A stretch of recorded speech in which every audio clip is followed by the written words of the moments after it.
Welcome back to Champion News Talk Radio, brought to you by championnews.net. This is Carol Parisi. Today we have Commissioner Dan Patlak with us. And just for our listeners, Dan Patlak is going to be available for you to meet on the 24th of August. That's this coming Wednesday at 6:30 at 355 Schoenbeck Road in Wheeling, and that's Indian Trails Library. So if you live in Cook County and you would like to potentially lower those property taxes or reassess or whatever, come and visit Dan. But here's the thing, Dan worked in Wheeling Township were you a precinct committeeman? Well, I was precinct captain and township assessor, of course. And who was who's the committeeman, the committee person? Oh, well, a wonderful woman. Her name is Ruth O'Connell. This is a Republican elected office in the party. It is. It's a party office, committeeman, Wheeling Township. And Wheeling Township produces more Republican votes than any other township in all of Cook County. Matter of fact, Wheeling Township produces more Republican votes than many, many counties throughout the state of Illinois.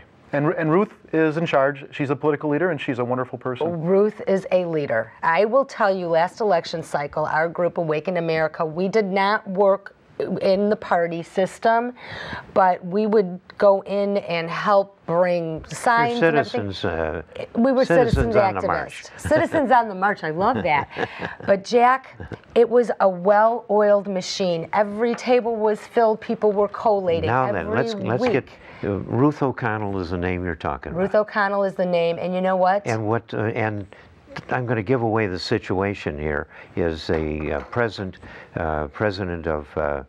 chairman of Cook County has resigned, and we need a new county chairman. Yes, absolutely. And this is a time when we need a dynamo that knows the territory and it can bring really a good presence to it, because we're coming up on a very important election. Yes. And if conservatives give a whit about what's going on, we should get a dynamite good Republican county chairman.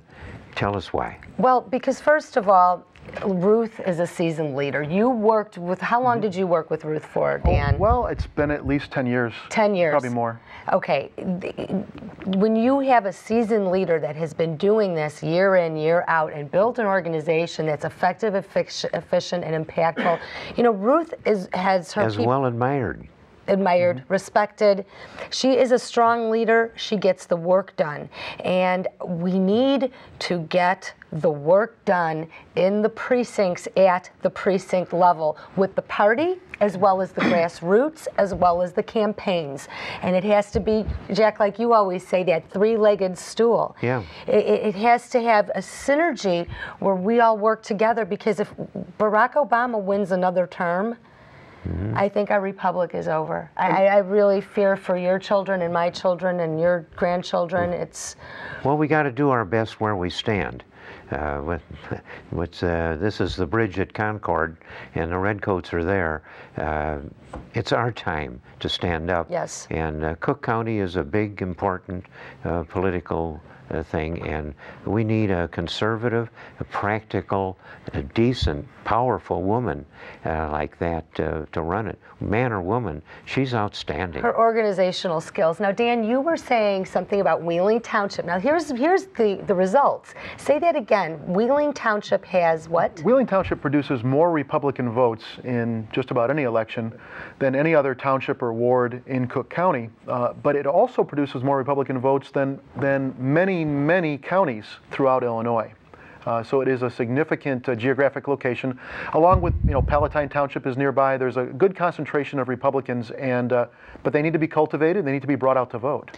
Now, let me give a blast for the bigger plant. What really irks me is that I find I'm listening to all of these people that are talking about the government's got to do something for them, and the government's telling us what to do with all of these regulations. What I realize, some people say the government should be run like a business. Well, there's a big problem to that. Who are the stockholders? Right now, it's Obama and his bunch. They want to run this whole organization. They're at the top. They're the stockholders, and we're the peons that got to pay for it. This whole political system in this country under the Democrats and in the state, it's just upside down. I don't want them telling us what to do in the majority or in detail. All these regulations that are put on us by government, they think they are the managers of us. They've got it upside down.